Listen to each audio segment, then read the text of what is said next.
Hello everyone, and welcome to another inspiring session of Modulis Talks. I'm Sophie, and your host for today's webinar. For those who are new to our sessions, Modulis brings together design industries experts to share knowledge and ideas, both in person at our showrooms across Europe and online. And today we're diving into the visionary world of neurodiverse design. This is the third talk in our three-part webinar series about neuro-inclusive design. And this session will give you insights in innovative designs crafted to meet unique needs of neurodiverse individuals. The presenter of this session is Mark Ellerby, founder of Mark Ellerby Architects. Mark is an architect and an expert in education, specifically designing for autism. He will share his personal experience and eliminate the challenges he faced. So let's dive in and hear from Mark. Thank you, Sophie, and thank you to Modulis for inviting me to give this talk today. It's a vast area, it's a very immersive area of design, and I hope to cover it, but if there are any questions, there are questions and answers at the end. So let me begin. So I set up my architectural practice in 1999 with a background in designing schools with another architectural practice in the UK. That gave me a great grounding in school design and thinking, to which my designing for neurodiversity is something that's grown over the last 10 years or so. It fits in with a lot of my other interests, which is a commitment to low energy sustainable design, emphasis on use of natural materials, which actually has quite an impact in considering chemicals in buildings and sensitivity to buildings, which is one of the areas that is of interest. Neurodiversity and neuro-inclusive design came out of some work which I should go into shortly. And since becoming involved, I'm actually passionate about trying to improve, certainly in the UK, more facilities for children in schools who have neurodiverse needs. So neuro-inclusive architecture is the first subject on the agenda. I'll talk about that a little bit. What is it? It's been covered very, very well in previous talks. Why integration centres? And an integration centre in the UK is where children who are neurodiverse and possibly would go to a special school, it's a facility that enables them to access mainstream education, and it's much, much better both from a business point of view, but also from an inclusion point of view. What makes good design? Good design attributes, part of this process. I take you on my journey through a school I designed in Bedford, probably about 10 years ago now, which was my kind of real immersion into this area. And then I move on to an example of good practice, which is Thomas More School, also in Bedford. And then I look at a couple of other projects and resources, and then we go into the questions and answers. So, neuro-inclusive architecture. It was picked up by a talk by Jessica earlier on, but there is a set of principles known as universal design, which is about design that goes across all design, not just architecture. So under headings, equitable use, flexibility in use, simple and intuitive use, perceptible information, tolerance for error, low physical effort, size and space appropriate to the use of that. These are, they're quite bold statements. Probably best to sort of see how I've applied these, but they're a great checklist when you're looking at design and making the effort. The thing is with working with, and I really don't know everything about this. It's an area that keeps on growing, and there's a comment that says once you've met one person who's autistic, you've met one person autistic. There's a huge diversity, huge range of need, huge differing needs, and even within the same person, different times and what have you. So when you're designing for neurodiverse peoples, particularly pupils in my case here, you are having to think of things that we don't, perhaps the neurotypical don't think of. And it's usually to do with sensory and an overwhelming experience and reducing levels of anxiety. Those are the key issues, certainly in school design, is simply reducing anxiety and making things as flexible and as simple and undemanding as possible to enable good teaching to take place. Why integration centres? 2 whys in one. Why, for the purpose of this talk, it's a great vehicle to show how I apply my understanding of designing for neurodiversity in a particular subject area. Why neurointegration? I said a little bit about it, but in the UK, special educational needs, as we call it, and particularly for autism, requires quite special provision. And an inclusion centre in a school in the UK means that a child isn't necessarily taken away from its family and has to be accommodated in a special school, probably miles from home, but hopefully can access education much closer to home and in a way that integrates and is inclusive within a school environment. And inclusion with this works both ways. Having a facility in the school where staff are trained and the centre is based enables neurotypical children to access and understand and work alongside and creates a much better integration. So it's got many benefits. My first experience really with this project type was at a school in Bedford back in 2013, where I worked very closely with a particular head of centre there. And that led on then to Culham Centre projects with the National Autistic Society, of which we completed 3. There are some other ones that I believe have been built. And this work then also led on to other projects in the UK, which I shall come to in a moment. So the first school in Bedford, which I worked on, and forgive this slide here, it's of a drawing which works at A1. Don't try to read the little words on the right-hand side because it won't be very, very relevant in the context of the presentation. But the image to the top left explains the design of the building. The approach to the building is where the number 16 is in the round circle.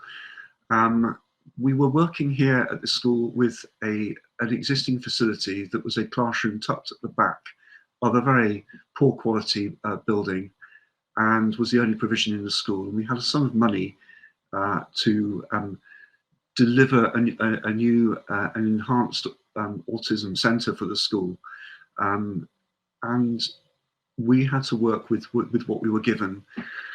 So the plan itself is stepped, as you can see, and the reason for this is that the entrance to the building had to be at the back, away from the main entrance and circulation route through the school. And to do this, we basically stepped the building back to create a landscaped approach to the building. Now, this touches on one particular important topic of autism in school. It's the journey to the classroom that is a key important feature for a child attending a school like this. They arrive at school and naturally will be anxious. The journey itself will be very demanding. Getting to their place where they feel at home is actually a key part of that route. So thinking about the position and location within the school is the first part of the thinking about designing. So here that they can easily get to the school from the car park where they're dropped off or however they arrive. And here there is a clear geographical route from the circular building at the front next to the pavement that they will arrive on up to the entrance. And as they pass their building, they will have a good recognition of the building and be familiar with it. And that is part of the experience. When they arrive in the building at the entrance doors at the top there, they come into a communal space, and then there is a curved wall which you can see the coloured image of on the right hand side. These are all features that I'll talk about a bit more detail later, but they are things that help with geographical reference. They help the child know where they are in the building. It's a simple plan that they can become familiar with. The blue-green wall works as a physical guidance feature that children put their hands on, and they follow that with their fingers to walk to each of the classrooms. And inside the classroom, they do the same to come out. And it's something that's really worked. We know that because the paint has completely worn out several times and they have to retouch the building and repaint the building often. Let me move on from this because I will cover more details of the form and the function of the building later on. This is the building as an overview, the stepped format, the landscaped approach, the doors just at the top of the picture next to the old building. Important visually, it was a building of high quality in the school, different to the buildings. It doesn't stereotype the child who is attending this building. Everybody in the school wants to be in there and use it. And that in itself is a good aspect of design in creating this ability to make the child feel welcome. The building at the front, the timber building, which is at the end of the long circulation corridor, is also a landmark externally. It helps the child orientate where they are in the school, a familiar building, different to other places. They know where they are. The curved green-blue wall in the building. Highlights here, I mean, we've talked about, it's another huge area, the use of colour, and there are particular colours that work well for the children who are neurodiverse, who have high sensory needs. There are a particular range of colours that are calming and work to help them feel comfortable and calm in the environment. This is one colour of such. It's kept clear of clutter. The space in the corridor is not just a corridor, it's used for in occasional meetings, impromptu meetings, social spaces. It's part of the thinking and part of the simplicity that we try to reach back to. And off each of these doors there are 2-3 classrooms in this building, again all set up specifically for autistic needs, but the wall leads the child to it, so they know where they are. This is a view looking back through that space back towards the green-blue wall after you have arrived in the building. And this, for an inclusion facility in a school, for us has become a key feature. And it's a skills kitchen, a training space that's used for teaching children life skills who often will require this within the school context of education. But more importantly, it acts as a social focus and a hub for the building linked with the outside space, hence why we've got double doors between these spaces. The kitchen is a place that members of staff can sit down and share a cup of coffee or a cocoa with a child or a pupil. It's a place that they can prepare and have lunch away, maybe from the busy space in the school, and it integrates with the open space that can also be used for teaching or a classroom, but it creates a heart for the building. And it's a very, very difficult thing to actually write down in a design brief, but what the essence of a building like this is within a busy school, you're creating a place that is calm, is welcoming, feels like home, is a place that the child feels safe in, and it's a place that they can go out from, access other teaching spaces and other parts of the school as they become able to do so. But this is their base. So after working on this particular project in 2013, I was asked by the National Autistic Society to get involved in the UK in looking at a similar series of schools and facilities for other buildings, working with a number of academies in the UK and selecting them all in the same geographical area to provide a group of linked spaces. These schools had then networked together, so they served a geographical area of children with autism and enabled them to link up with a proper educational program. So this is really important because it's not just about the building, it's about the teaching and the allocation of spaces, the right pupils for the buildings. And we work closely with a number of schools to create different centres in this.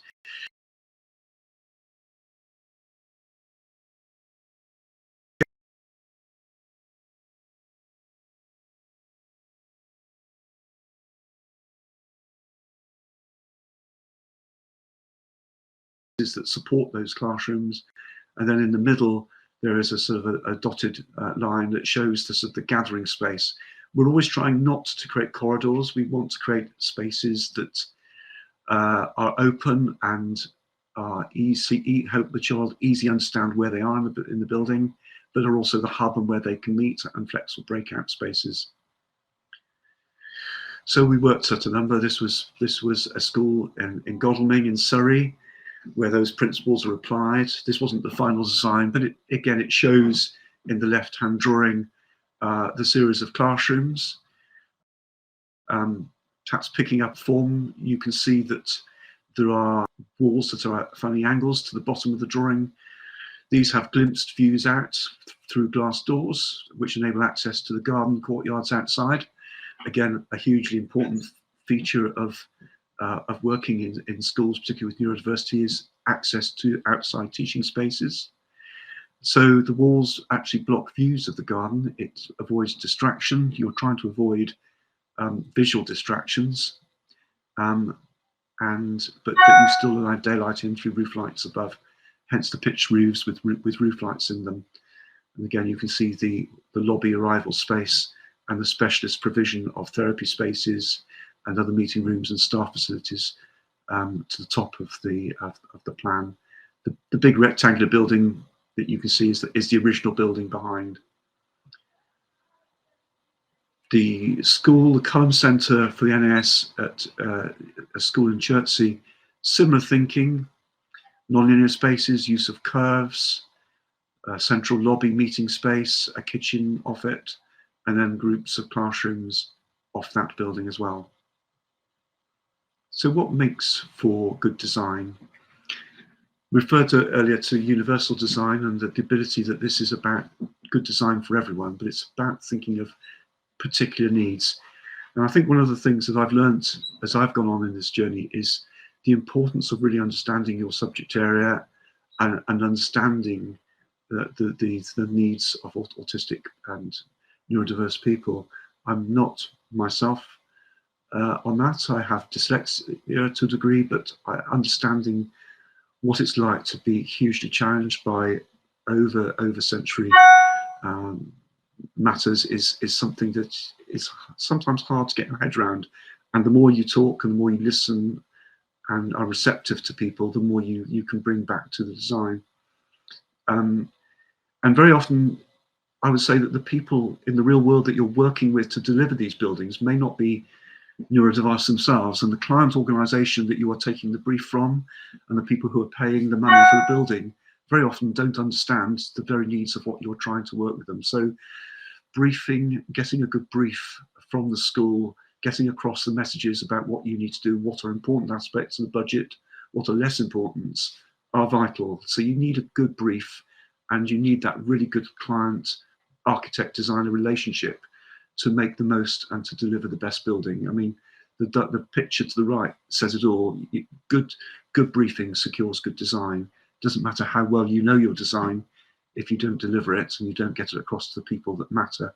So it's working in the real world to deliver these projects. So I've talked a little bit about what is good design. I've said location. Location, certainly in the context of a school, is important. Thinking about the journey of a child who is autistic, where they arrive at school, what time of day, because it may be different from the normal pupil. The school may be a normal school in the sense that nobody's really ever thought about the needs of a child who is autistic. So entry to the building could be in a very, very busy entrance hall with huge amounts of noise, huge colours, huge distractions, a complex route to other classrooms around the school. You're trying to avoid all of that for them. You're trying to get them to their building and their place of refuge in as least sensory sort of messed up way as possible. You want them to arrive in a calm state that they can be taught. So where the building is positioned and the route to that building is very important. Once they're in that, the layout itself, it's simple, intelligible, non-complex spaces where they can easily understand where they are, where they have to go, is vital. You're trying to create a welcome home that offers a sense of security, sense of regulation. And within that home, you're offering a very, very flexible group of rooms that can be used in different ways. They will all have different purposes. You have to even think of things like examinations for children with autism will be different to children who don't have these needs. So you may need to use these rooms in a different way for exam periods, for instance, or you may need a child who is requiring to regulate. Some people in the UK will call it meltdowns, but if a child is exhibiting problems and needs to calm, they need spaces that they can go and do that easily and quickly without disrupting other children. So thinking about the arrangements of rooms and where they are and how quickly you can react is important. I've mentioned the skills kitchen and gathering spaces in the building. Again, trying to create a group of rooms that feels like it's got a heart to it and where they can be themselves. And that's a very, very important area. Lowering sensory overload remains possible. Thinking about daylight, artificial light. Daylight, need daylight, and it's great. You don't need too much daylight. You certainly want to avoid things like bright sunlight appearing on a carpet and in time moving across that carpet, say from an overhead roof light, because daylight and sunlight could be something that a child will fixate on. So if it moves across a floor, they will get worried about it and won't be concentrating on other things. It will scare them. Artificial lights, huge range of discussion on this. We've moved away from fluorescence, which flickered, which was hugely bad for children and people. LEDs are great, but in the controls of lighting, it's another subject area, big subject area where specialists are involved, but you don't want automatic lights that come on very brightly and then dim. You want to be able to go to dim straight away so you don't create over-sensory needs from it. I've highlighted good acoustics. There's so much on acoustics that is absolutely vital. I suppose this is probably the number one thing in design for me that I've learned, that setting good levels of acoustics, both stopping noise from outside, stopping noise from between spaces, hugely important, but also good reverberation. Sounds that echo around in a room will cause distraction because a child with sensory overload is going to pick up every sound that's in that building and every sound that's outside the building and won't know what to concentrate on. So creating a background, a neutral background that is I won't say starved of sensory overload, but is a blank canvas on which to work. And that applies to acoustics. It also applies to smells and other sensory needs. We think sometimes just of the visual, but other sensory needs are so important as well. I tend to use curved spaces a lot where I can, but where relevant, so that hidden corners are not created.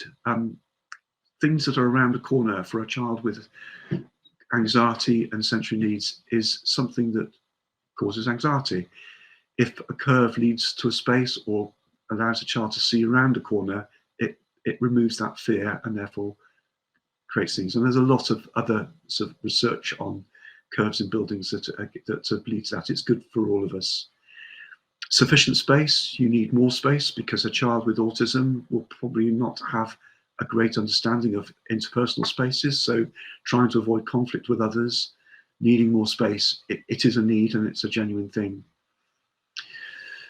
Flexible, adaptable spaces, and I've not said very much about it yet, but thinking of teaching, the building is here for teachers to teach. So good design is about providing for the staff as well as the children. You need a range of spaces that the staff can use quickly and easily and can be flexible use. So good space for staff is also essential. And I've put a link there which we can come back to. Let me move on because time is running. So Thomas More School in Bedford was probably most recent. It was finished in 2018 and it embodies quite a lot of the things that we've been talking about. I've been trying to get across. So it's in a school that has a very, very good and wide inclusion policy. And the building here, which is seen in the sketch, was a building designed to replace some mobile classrooms that were falling apart. So in the UK, these were just very, very poor quality, flat roofed, rectangular buildings that were way past their date. and the school had money to replace them. We worked alongside. The school invited us in because the designs that they had previously just didn't meet the needs of this place. It's called the Emmaus Centre, and again, it's an important thing that the school are very keen not to label children with special needs. This is about integration, and it's for everybody, and many people use the building, and it's a testament to the success of the building that many sixth form students that are almost ready to leave school are come and work in this building because they love it, because the spaces that it provides are as good for them and for their learning as it is for those with autism and special needs. So it gets real inclusion. Let me move on to the next picture. So this is my kind of evolved diagram for a hub within a school to provide neurodiverse education. To the right, you can see the arrival. This is where a child arrives, and you're hoping that it will arrive here from a very simple arrival at the school grounds without having to go through noisy spaces. There's an entrance lobby, which is surrounded by staff spaces, head of centre who can observe what's going on, where people are coming from, a toilet area for guests, and then moving from the area into the orange space. This is the expanded circulation space, which is also a resource area. It's the living room, it's a teaching space when it needs to be, it's a place for films, it's a place to gather, and use of furniture within here can break this down into smaller spaces as well. Furniture, something I've not really covered elsewhere in the slide, but again, another huge area. Good furniture. Children with autism, with needs, often want to move around. They learn when they're moving, not just sitting stationary. It's a whole subject area in itself. Furniture is essential as well. So around the hub, the green at the top, key room is the skills kitchen, which opens onto that space. Toilets next to it. Then to the left of that, small teaching spaces that link together and work together, and can be flexibly joined together. A movable wall. A good example where this very often they don't get used, but it's about how you design it. The grey blobs between the teaching spaces, these are storage areas. Storage is, you're aiming for clutter-free spaces, rooms that do not distract with huge amounts of visual information and things. So controlling how teaching staff arrange and store stuff is really, really important. It's easy access quickly to good resources, but not having so much that they distract the child from learning space. Pink spaces are, and the more we design these buildings, more areas we need smaller spaces and less big teaching spaces, because often it's not you're doing one-to-one teaching, and also for children who just simply need a space. So there's one space in this building, which I'll move on to the actual building itself. So this is the design. What I'm showing here is the principle behind the design. Haven't mentioned the garden, outside learning, again critical, the links to outside and a secure outside space where a child can go and get a quiet area, or just let off steam because they are overloaded with stuff inside and need to go and break out into a space and run around and lose energy and just calm down. So links to outside, and actually also for outside learning, again a huge other area, testament of the Forest School movement and all the learning outside the classroom, which has so many implications for everybody. So this is the building. This is the plan that we eventually arrived at. It's a square form of what I showed originally, still some curves in the building. Staff areas are the yellow coloured areas as you arrive. The green space is the kitchen learning space. The orange areas shown with loose furniture and desk spaces and tables so that it's used as learning as well. Pale blue, green areas are the teaching spaces, again with furniture set out for individual learning, carrels, desks, so that not distracted by adjoining people. Pink spaces are the smaller teaching spaces. It's been a brilliant success. The children love it, the staff love it, and I'm very happy with the building. Quick diagrams of the site showing how we arranged it with adjoining playing fields. The building section top right, the use of sloping ceilings and volume and height and differences with overhead daylight to light the space, good daylighting levels.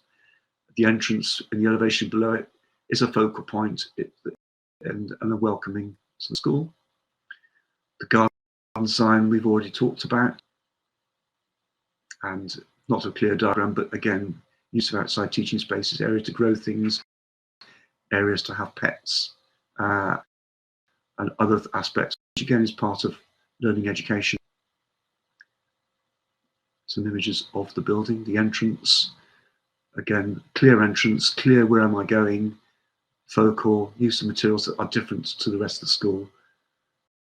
And then the photograph to the right is the area. It's like a common room. It's like a space where people can sit and arrive in the morning and feel at home. So other projects, I'm working on many others. Bradford School, Whitefield School. I'm currently acting as an advisor on a school myself in Bath at the moment. This is a quick overview of the school at Radford, which is in Wiltshire. It's a special school, so different to the ones I've just been working on, but displays the same sort of thinking. It's where outdoor education happens, storytelling spaces, areas to work outside, garden space, teaching spaces. I think we used a yurt rather than a classroom. Children love the curved space. It's used in the summers. It's a space that they love, and the children here, where they have actually quite a lot of physical needs as well as autistic needs, they love and they learn so well outside the classroom, and the school have based a program around this building and the gardens of the school where education is delivered. And currently working as a school in London. Difficult to read, I appreciate, but here it's a big complex school. We delivered an autism centre, an ASD centre, which is the top left of the drawing on the ground floor plan. We're now looking at how to find and create spaces within the rest of the school so that the children who have adjusted to learning in main school environment have other spaces that they can access in the rest of the school as a network of calm spaces. A child will often, for instance, go and hide underneath a staircase and find a quiet space with some friends and hide away from the rest of the school. What this is about finding and making it part of the school strategy, not something that happens once. So those are really just on applying neurodiverse design in the context of UK schools education. And Sophie, back to you with questions and answers.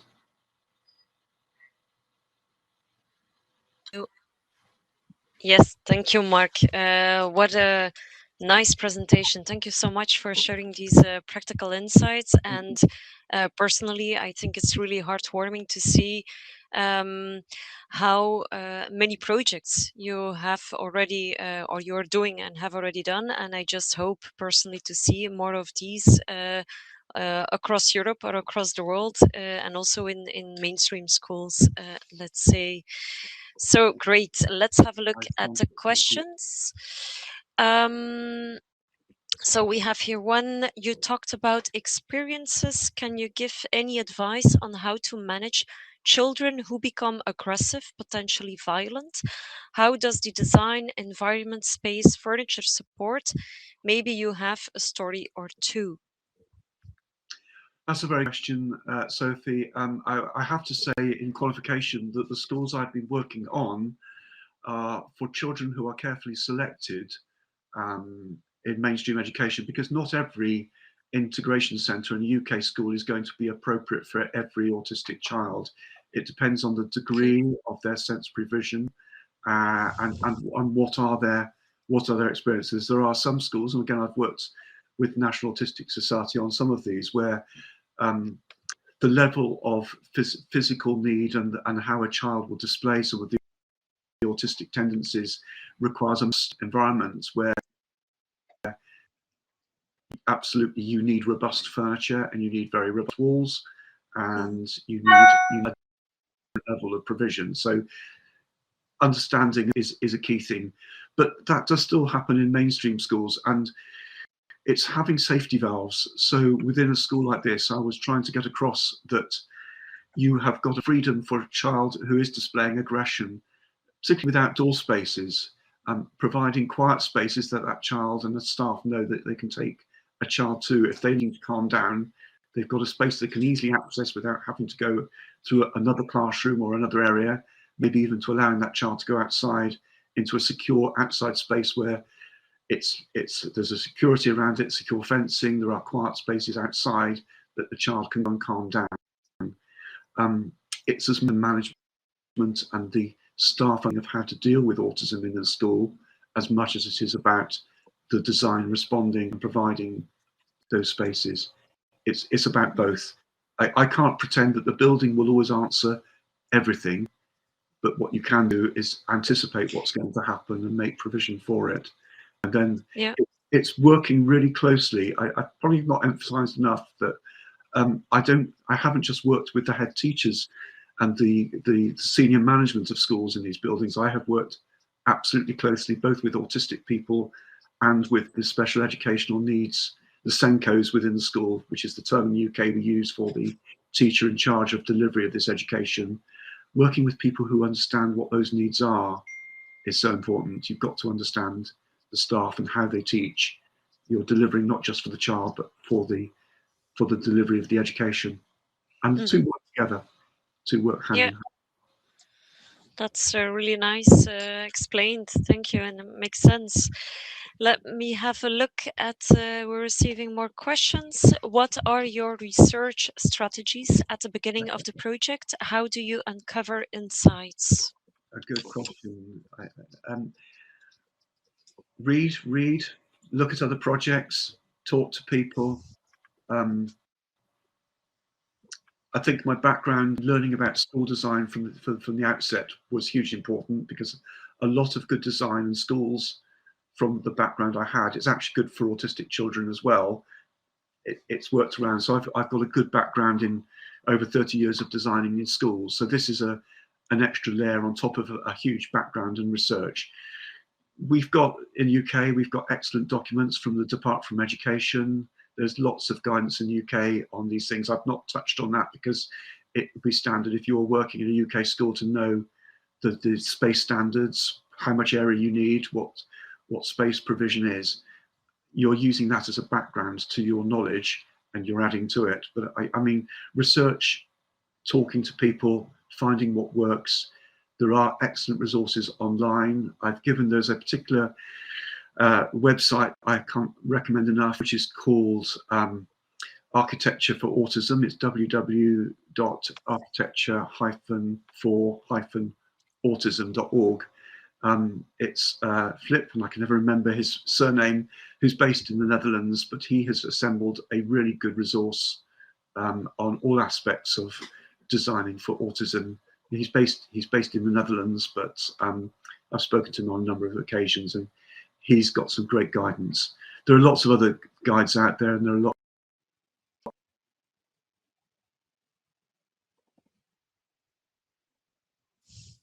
discussion. Okay, thank you. We have another question. How can you know if colors will be calming? There's, again, Jasmine, there's a lot of research into this area. Again, if you look online and within some of the resources that I've got, there is a particular color range within the spectrum that is known to be calming for autistic and neurodiverse people. But I have to say also, it's not always standard, and perhaps I haven't emphasized enough with what I'm doing, that there are different needs across the autistic spectrum, and some people, for instance, require and like bright colors. Some people like noise, some people like them. These are things that you can add into a space, but it's very difficult to take away. So in designing for autism, you are trying to create a neutral background as a backdrop against which other things can be brought in and worked. So yes, the calming range of colors is what I would initially go to for designing the building, but it's not to say that colors can't be introduced and used according to the individual needs within in the school. I think I can't recall it to my head at this moment, but I can provide some details on spectrum of colours to use. Yeah. Okay, great. Thank you. And then maybe a final question. How have you designed for cognitive sensory overload and underload? Good question. I suppose that goes back to what I was just talking about there. Sensory overload. You are trying to sensory overload, trying to ensure that your pupil arriving at your building hasn't been overloaded by a typical school when it gets to the place of things. So the journey to the school is important. Making sure where you position your building and talking to the school about how that child arrives so that they arrive in a calm state. And then providing a space in a building that is easily understood, is calm in colours. These are the things that you try to do in so many different aspects. It's very difficult to go through every single aspect of it, but yeah, it's in a sense the question is actually very much about what we've been talking about overall. You are trying to. Okay, thank you so much. The webinar has come to an end. If any more questions, please, you can still add them to the chat and we will answer to these together with all the questions that we have just done in a Q&A. This will be sent to you via email together with the recording of this webinar. So again, thank you, Mark, so much for sharing your insights. I think it was a great presentation with very valuable information on how to design for neurodiverse people in education. And this is also the final Modulis talk of the year. We will see each other back next year with more topics to come for design. And I hope to see you all again next year. Meanwhile, happy holidays. Bye bye.